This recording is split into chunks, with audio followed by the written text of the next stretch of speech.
So ayan guys, kabitan na natin lahat ng grills, window grills. Ayan, 1, 2, 3, tatlo, pang-apat, pang-lima. So may isa pa malaki. Kabitan natin.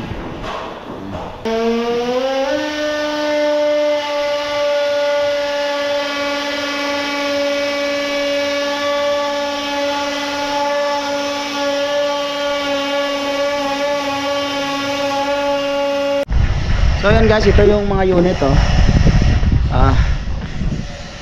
hibiscus. Dami dito sa hibiscus halos lahat ng unit ay finish na. So mga ano dito, punchless. Yan lang binabalikan ng mga gumagawa rito. Ayan, nandito sa ilat. Ayan, nandito sa ilat. Tingnan mo yung ano nila, yung creek nila, ay yung ilog nila, ano mo. Naka-rip crop yan, naka-rip crop, naka-rip crop,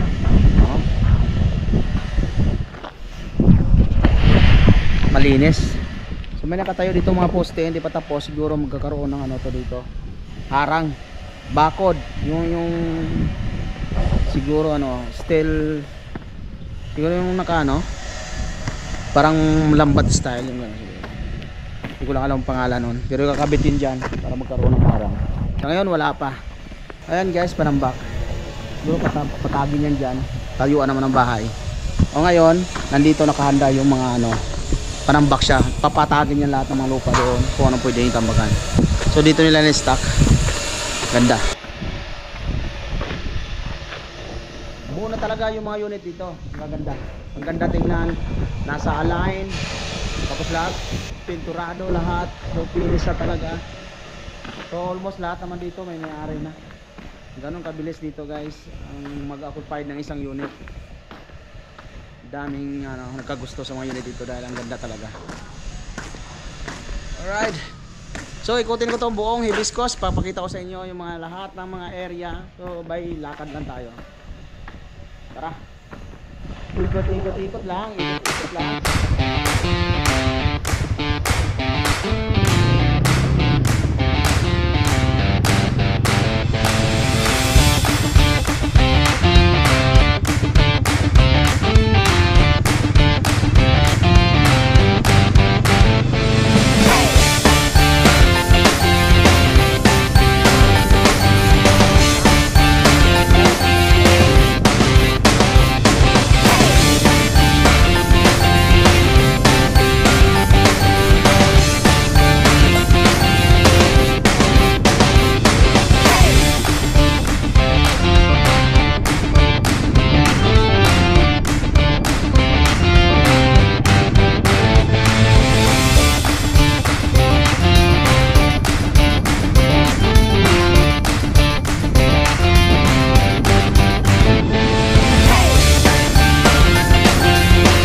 Ayan guys, dito tayo sa Hyacinth.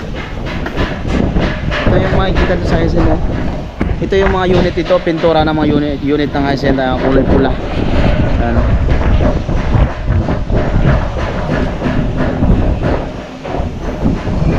Tapos nakikita nyo dito may mga bakanteng lote kung saan magtatayo na naman tayo ng panibagong bahay dyan. Ayan, nakikita nyo.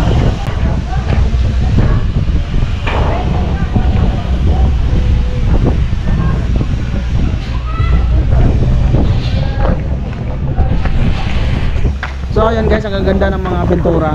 Yung kulay ng Hyacinth unit, ang ganda. Uniform, napakaganda.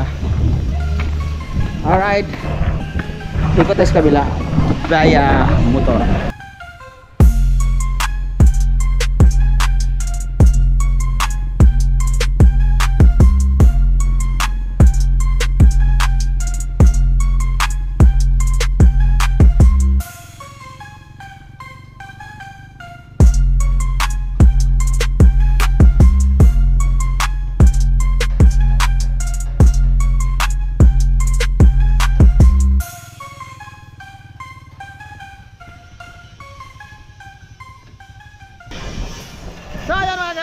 guys. Ay, alright. Naikot ko na kayo lahat. Ano pa ang hindi ko napakita sa inyo?